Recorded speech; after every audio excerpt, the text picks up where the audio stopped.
It was a very rare side effect of those pills, but one of the side effects could be pancreatitis.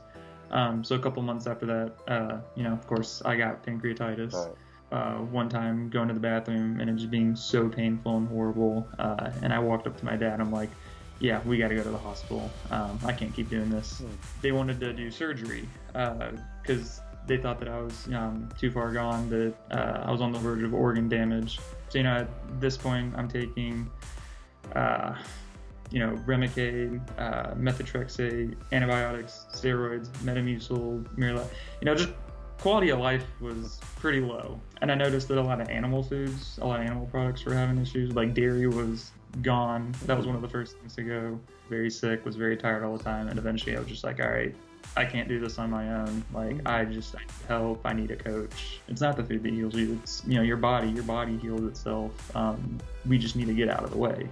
Yeah. So every time I would go through one of those healing waves. So, I'd feel like crap, but then I'd feel better, and then I'd feel like crap, and then I'd feel even better than I did before. I think right about 4 months in is when I stopped having blood. Over the last 2 months, I noticed, my energy started coming back, and just started feeling better. And, every week I'm feeling even better. I'm able to do what I love now. I'm able to, bike, run as much as I want, work out as much as I want. Grew up thinking my body was defective, when that's not the case at all. Your body's fighting for you. It's trying to heal itself, and it's really an amazing thing. And just, being grateful for that. Give this video a thumbs up if you know what it's like to live with IBD, and subscribe to the channel for more videos like this. This channel is designed to help people recover from colitis, Crohn's, and any other form of IBD. You can always head to our website, highcarbhealth.com, for a free 30-minute consultation from anywhere in the world. And remember, there is a life after colitis. Hello everyone, welcome to another video. It's testimonial time, and I'm joined by Jacob. Hey mate, how are you doing? Good. Fantastic. Hey, welcome to the channel, and we're very excited to share your story. Let's start off with you just telling us a little bit about how you got diagnosed and some of the things that you experienced as you found out that you had IBD. Right, yeah. So I was diagnosed about 8 years ago when I was a freshman in high school. I'm a senior in college right now. And I remember I missed about a month of school at the time, just because we didn't know what was going on. I just had the usual symptoms, going to the bathroom a lot, had a lot of gas that stunk really bad. I said was just kind of really embarrassed to go to school even. But eventually we did a colonoscopy, and I was diagnosed with ulcerative colitis, and they put me on medicine. I don't remember what it was called. I just remember it was like 5 pills that I had to take every single day. And it was a very rare side effect of those pills, but one of the side effects could be pancreatitis. So a couple months after that, of course, I got pancreatitis. Right. Yeah. Was hospitalized for that. So they took me off that. And I don't think they put me on anything else afterwards. But a couple months went by, and of course the UC symptoms came back, and they came back a lot worse. I was still able to go to school and everything, still able to play sports, do everything. The biggest symptom at that time was just really bad stomach pain. Every hour, 2 hours, I would just get this flare up of really bad stomach pain where I just dropped everything I was doing. And that went on for a couple months. And then I remember just one time going to the bathroom and it just being so painful and horrible. And I walked up to my dad. I'm like, yeah, we got to go to the hospital. I can't keep doing this.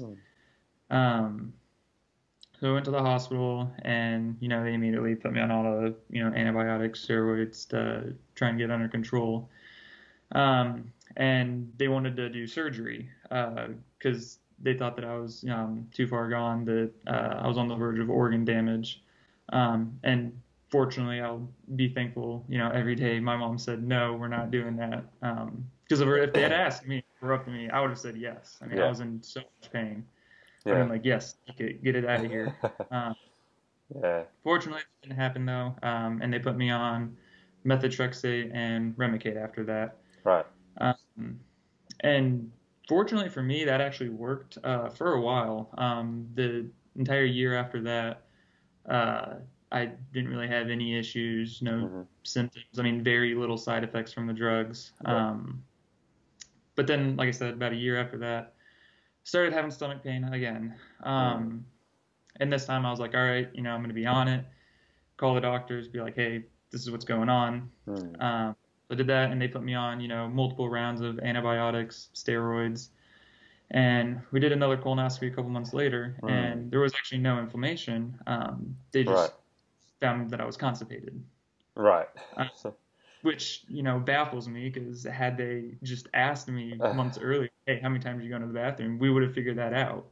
Right. Uh, so they put me on. They told me to take Miralax and Metamucil every single day. Um, so at this point, I'm taking uh, Remicade, methotrexate, antibiotics, steroids, Metamucil, Miralax. Just quality of life was pretty low. Yeah. Yeah. It's not going good. I think I just woke up one morning. I'm like, this is not right. This Yeah. is not how I want to be living. Yeah. Um, and that's just what kind of led me to look into other ways of healing myself. Yeah. Um, Looking at diet mostly. I tried going gluten-free. I tried the paleo diet. Mm. Tried a lot of different things. And those helped a little bit. I was cutting out a lot of like processed foods and stuff. Mhm. Um, which I think is like why I would feel a little bit better on them. Yeah. But it was still, having issues, was still having the constipation, still having some stomach pain. Mhm. Um, and yeah, I eventually just started like cutting out a lot of, or I started just like trying to figure out what foods had more of an effect on me and what didn't. Um, and I noticed that a lot of animal foods, a lot of animal products were having issues. Like dairy was gone. That was one Mm. of the first things to go. Then eggs, then red meat and whatnot. And it just kind of like progressively went on until I was just fully vegan. Right. And it's just like, I mean, I think the only animal products I was still eating was chicken. That was the only thing that I didn't found that actually like hurt my stomach or bothered me or anything. Mm. Um, so I went vegan and was vegan for about 2 years before, I started talking to you guys, and working with you guys. And, uh, yeah, I mean, I was able to get off of a lot of medications. I got off of just about all of them, Yeah. off the Remicade, off the methotrexate. And yeah, I found that just my health, my just like physical abilities, mentally, I was just, yeah, everything was just so much better. Um, but then, symptoms started coming back. About last December, I found, or I started having like more blood come back, Mm. more pain. And that's eventually, just started doing my research, and that's what I eventually found you guys and Dr. David's Klein book, and yeah. Yeah. So just around the psychology of all that, because that's a really interesting thing. Because obviously, most people who join our program aren't vegan before they join us. Hmm. But before we talk about that, just discuss a little bit around, what does it feel like when you're being told that you've got ulcerative colitis and, the merry-go-round of medications. And from a psychology perspective, how does that feel? Well, that really didn't bother me until so when I was first diagnosed with it, I really didn't. It just didn't really bother me until a few years later when I started like seeing or like feeling the social impacts. Because you're diagnosed with it, and then it's not something that you really want to talk about. Yeah. And before I started working with you guys, I had never met somebody that had ulcerative colitis. Never talked to anybody, nothing. Mm. Uh, it's not a well talked about disease. Yeah. Uh, so when I was first diagnosed with it, it was just kind of like, it happened. They put me on medicine. Everybody takes medicine, right? Nothing different. But then after, I was having to go to the doctors for every 5 weeks to get Remicade infusions. And I would, like I said, I would miss weeks, months of school at a time, and people would start asking questions. And that was like I said, I didn't want to talk about it, so I would just, kind of keep it vague. Oh, I was sick. Oh, I had a stomach issue. I think one time I lied and just said I had mono. Right. Yeah. And so obviously, different types of medications, they work for a bit and they fail. It's quite a common thing to experience. Like you take something, it has a positive effect. You go, okay, well, this might work for me, and then months or a year later, it doesn't, and you're back to square one, right? So talk about, you've already kind of discussed the fact that you started looking at diet and went vegan, and that helped with a lot of things. Based on what you learned on the program, what were the kind of things you're doing as a vegan that weren't helping your situation that kind of led you to, get some symptoms back again? Well, I think one of the biggest things was just stress. Uh, like I said, I'm a college kid, so Yeah. I was stressed all the time. I had a really hard semester right before I came and talked to you guys, so I think that Yeah, didn't help at all. stress plays a big role, and we get contacted by a lot of people that are plant-based on a plant-based diet. They're like, oh, I got IBD while I was plant-based, but the Mm-hmm. plant-based diet is only one factor in being healthy, right? You've got to look at all these different roles, and stress is a huge role because when you're stressed, you don't digest your food properly, and now Mm-hmm. the food's going to start to rot and putrefy in your bowel. It's going to release toxins. That's going to cause you, problems with your digestion. So, absolutely, Mm-hmm. stress plays a big role. Um, and talk about other aspects of your lifestyle because you're quite a athletic guy. You like to ride and run and things like that. So, how, talk about how that got affected with being diagnosed. Yeah. So the first year I went vegan, I didn't notice too much. I didn't know what I was doing. So rice and beans were a staple. And I was eating a lot of the processed food and whatnot. But the second year, so last year, I started eating a lot more whole foods, started doing a lot more fruit smoothies and stuff. Yeah. Of course, I was putting in, like hemp seeds and peanut butter and all these superfoods and stuff.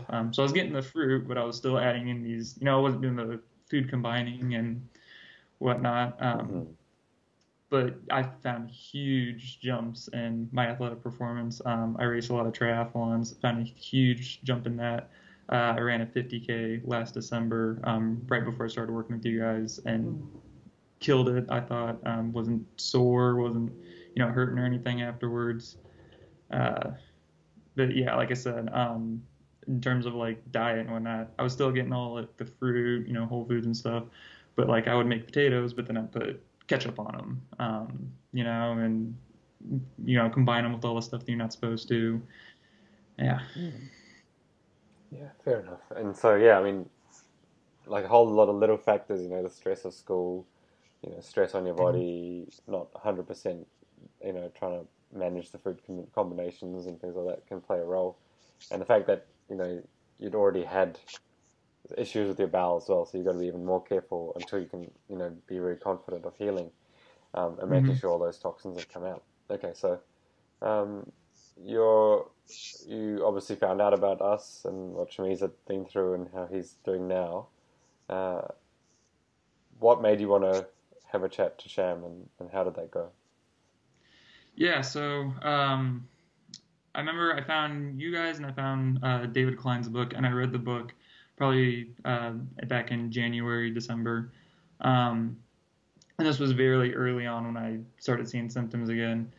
And I was like, all right, I read the book, and I'm like, I can do this on my own. I'm already eating pretty much whole food, plant-based. I should be able to handle this on my own. But wasn't really fully into it. Wouldn't fully practice the food combining and everything. And about 4 months went by, and I got worse. It was very slowly, a lot slower than what it would happen previously. Um, but I remember like I weighed in like 30 plus pounds less than what I weigh now. I mean, I was losing a lot of weight rapidly. Hmm? Very sick, was very tired all the time, and eventually I was just like, all right, I can't do this on my own. Like I need help. I need a coach. And that's when, yeah, I contacted you guys. Yeah, and that's quite a common story as well. I mean, some people do manage it successfully on their own, but I think, having that guidance is really important because it's a serious condition. It's not to be taken lightly, and you have to be careful. You need to make sure you're looking after all your vitals, checking your blood tests, making sure you're getting the right nutrition. All this stuff needs to be kind of checked off to make sure you're gonna be successful in this. Mhm. How did you find the first conversation? Like, would you recommend other people have it? Just, there's no obligation to join, obviously, but how did you find having that chat with Shan? I found it very comforting. One, because like I said earlier, I'd never talked to somebody with UC before, and then here I'm talking with somebody who has not only like cured it, but is like coaching people and curing it, and is living this great life. Uh, but yeah, he was very nice. He gave me a couple tips, try this and this, and then if you need more help, we're here. I'm not trying to push anything on you guys, on you. And yeah, he was just, yeah, he's very helpful even in that first meeting. Cool. And so obviously after that, you decided you wanted the help, and you joined up and you got the initial information pack, the guidelines email. Uh, Hmm. what did you learn from that information that you got? I mean, obviously you read David Klein's book was there, but overall about health and lifestyle and things like that. Yeah, the email was very helpful. There's a lot of information on it. You guys recommend a lot of documentaries like What the Health and Conspiracy, which I'd already seen. Hmm. Got a couple ebooks in there, which I read. And then a couple, I think, just like webinars or whatnot.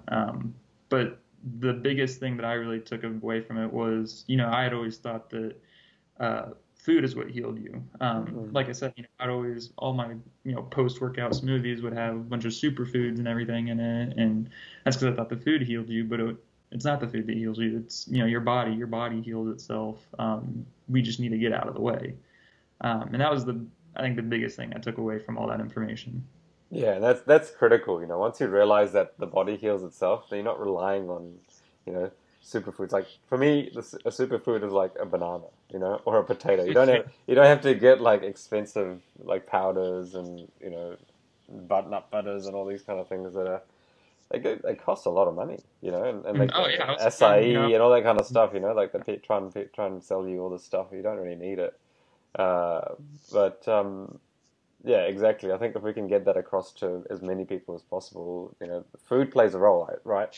Food provides mhm. conditions that allow the body to heal itself, or food provides conditions that create dis-ease of the body.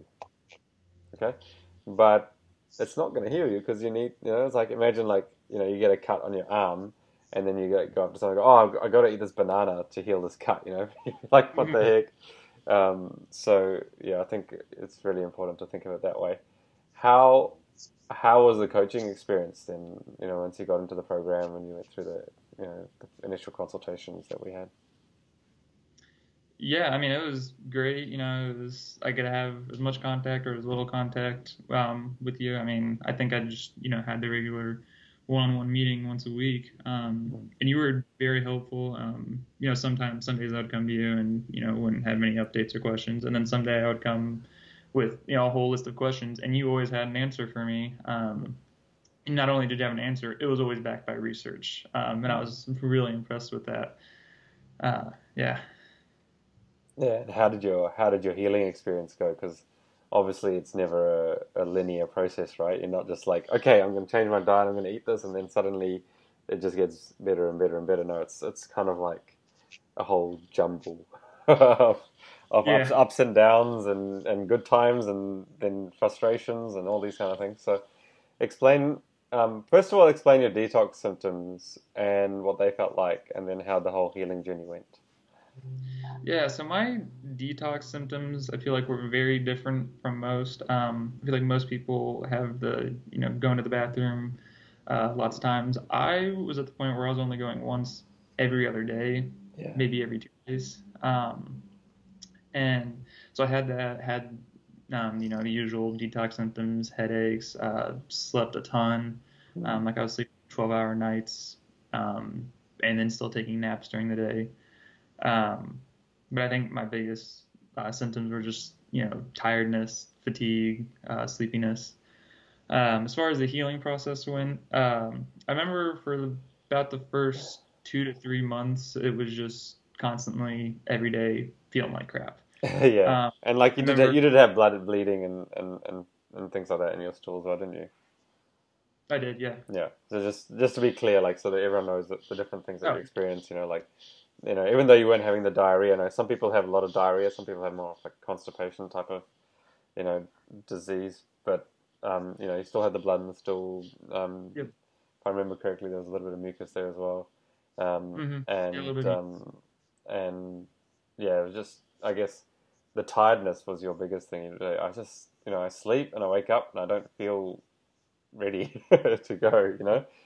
So yeah, talk about that healing journey now and how you kind of progressively the body changed. Yeah, yeah. So like I said, for the first 2 or 3 months, it was kind of no change. It was just Mm, I'd go to the bathroom, start going a little bit more often. Every week, I'd see a little bit of improvement there. mm, I remember we would have our one-on-one meetings, mm. and you would just be like, "What's the updates?" And I'm like, "Nothing." Yeah, yeah. Um, but then after a while, I started going, through more healing waves. Like I'd have a week where I'd feel really good, and the blood would go away, Mm. and I'd have more energy, and I'd get super excited, and I'd come to you and tell you that, and Yeah. then the next week it would just fall back down, and all the symptoms would come back. Um, and so I'd say about from like month 3 to 4, it was just kind of going up and down like that. Mm. And then And I think it was actually, about. before you go on to the next bit, because this is quite important, right? Um, Mhm. you're telling me that you weren't expecting it to take as long as it did. So like, Oh, talk about expectations. Like, I want my healing journey to be a particular way, and then when it's not, how that affects you from a mindset perspective. yeah. So I think I was a lot further on in this disease when I started talking to you than I thought. Mm. Because when I first talked to you, I signed up for the 1 month program, and I'm like, this should only take a month. This isn't Yeah. gonna take very. And then 1 month went by, and I'm like, all right, all right, all right. I'm getting close. Like we'll go 3 months. Like Yeah. 2 months. This isn't gonna take too much longer. And then 3 months went by, and I'm like, man, this is still. I can like I was seeing improvement. I know it Yeah. was working. Yeah. Yeah, I needed much longer than 1 month. Yeah. Yeah. Absolutely. So then, okay, so 3 to 4 months, you're starting to see some kind of changes. Yeah. Carry on from there. Yeah, so every time I would go through one of those healing waves, so I'd feel like crap, but then I'd feel better, and then I'd feel like crap, and then I'd feel even better than I did before. And it went like that through about 3 to 4 months, and then I think right about 4 months in is when I stopped having blood, and I didn't see any more for like a week. And I told you, I'm like, I'm not getting excited. We've been through this before. Yeah. But then another week went by and there was nothing, and then another week went by and there was nothing. Mm. And so I actually then got like really, really excited. Yeah.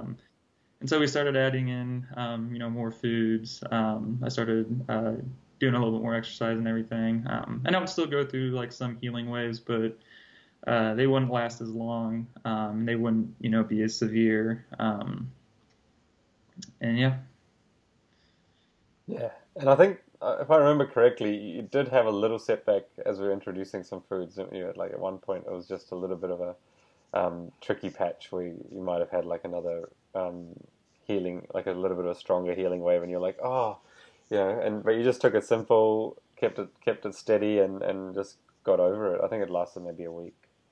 Um, Yeah, I think once or twice I might have noticed like blood one day a little bit that's or right. something. That's right. Yeah. Um, or just yeah, but like whenever that happened, I would just kind of go back to basics, simplify everything, let it pass, and then start introducing things back again. Yeah, and that's the really interesting thing because the education that we want to teach you guys is what do I do if I have something come up again? Like no Hmm. one's going to be perfect for their whole life, right? You're going to have times where you're stressed, or there's times where you're not able to sleep as much, or that maybe you're maybe not as you know uh, I guess consistent with your food, Hmm. and if does something does happen again because of that, you know what to do, and that's I think the biggest learning that we can have from this is what you need to do, if you need to heal again. And hopefully you never have to do that. But, even when you have little waves, you kind of know, okay, if I simplify things a little bit, just rest more and, try and manage my stress better, you're going to feel better. So yeah, how did the last couple of months of the program go then? And when you were feeling better, how did that all kind of work out for you? Yeah, like I said, we just kind of kept working on introducing more things. Every week we would introduce something new. At first it was just like other kinds of fruits, and then it was other kind of vegetables, and then we went into like like leafy greens, rice, things like that. And then I'd experience a setback or something, and I'd simplify my diet, and then start introducing things again, and Hmm. just over the last 2 months, it just kind of I noticed my energy started coming back, and just started feeling better. And yeah, the last 2 months is where I saw a lot of I guess me coming back to how I felt before. Yeah, and that's all about, having patience and allowing your body to go through that full spectrum of healing that it needs to do. And you got to give yourself credit for having the patience, because it Hmm. does get frustrating. Like 1 month goes, 2 months go, 3 months go, 4 months go. And you're like, oh, am I going to get over this? Or am I wasting my time?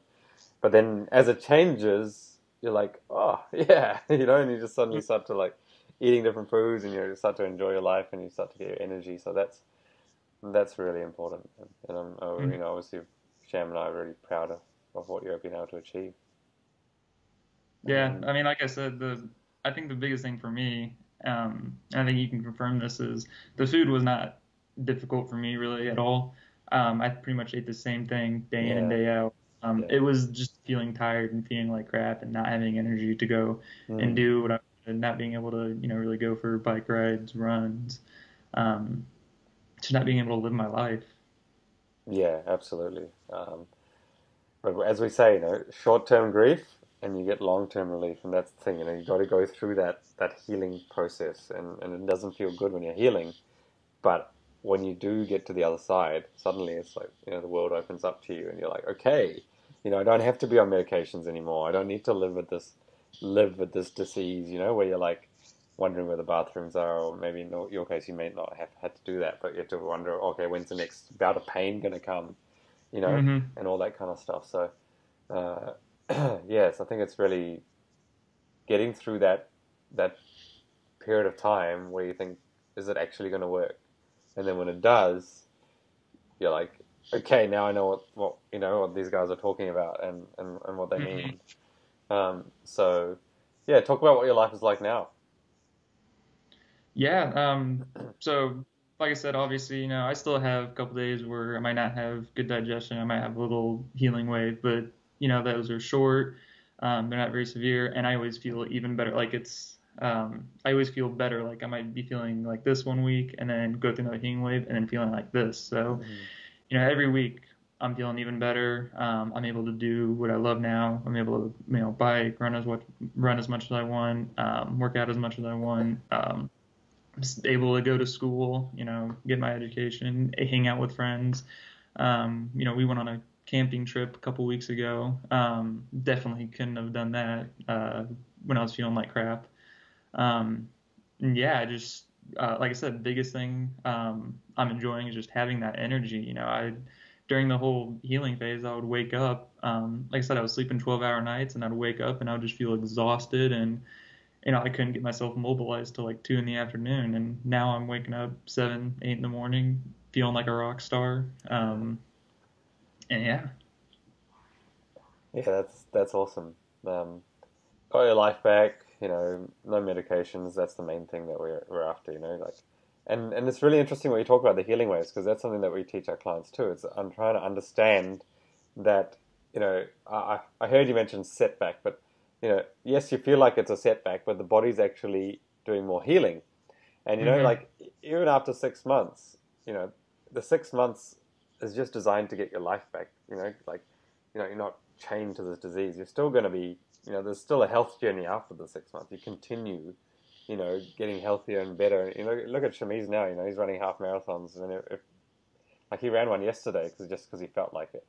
Like I mean, who doesn't want that kind of energy, Yeah. So I think you just get better year on year, and I've noticed that. Sham's noticed that, and it's just you feel better and better as time goes on. If you do the right things and you get enough rest, and those 5 things that I talk about are so crucial to that. Um, so now that you're better, I want you to kind of think back to when you first started this, or you were starting to get into this process, and you're thinking, okay, how am I going to heal? How am I going to get better? And I'd want you to just think about giving some advice to people who are in that kind of same situation, are thinking, okay, well, you know, is it worth going through that process of the detox and the healing, and getting through the other side, or should I just, I'm scared of it, or whatever, because it can be a bit confronting. Right. Well, I definitely know the biggest thing that helped me was when I finally realized that it's not, this isn't going to take a month. This is going to take a lot longer. And just kind of embracing that, Mm. putting my head down and just kind of being like, all right, this is going to be tough. This is going to be challenging, but we just need to push through it because I know on the other side, it's going to be better. Um, and just being grateful that my body's going through, because as growing up, when I was told I had this disease, this is an autoimmune disease. Your body's attacking you. So I always grew up thinking my body was defective, Yeah. when that's not the case at all. Your body's fighting for you. It's trying to heal itself, and it's really an amazing thing. And just being grateful for that, and that you're going through this process, and that you'll come out the other side a much healthier, stronger person. Yeah, I don't think you could have said it any better, man. It's just like to the point. Hmm. Yes, your body is working towards you. It doesn't want to, you don't wake up one day and the body just decides, okay, I'm going to end your life now. Like, Yeah. it's like everything about you is designed to keep you alive. From the day you were born, it's just everything is designed to keep you alive. Everything about you is designed to keep you in a state of health. It's us who do the things that are not compatible with the way the body is designed to work. We eat the wrong foods, we live a stressful lifestyle, we don't go to sleep with the circadian rhythm of the sun, and then we wonder why things aren't working well when we are not looking after ourselves the way we need to be. So just by doing those things, man, it makes such a big difference. And congratulations, man. This is my favorite part of the session, man, because I get to say you now have a life after colitis, and that's such a good thing. So congratulations, dude. Sham and I are really proud of you. Really proud of you.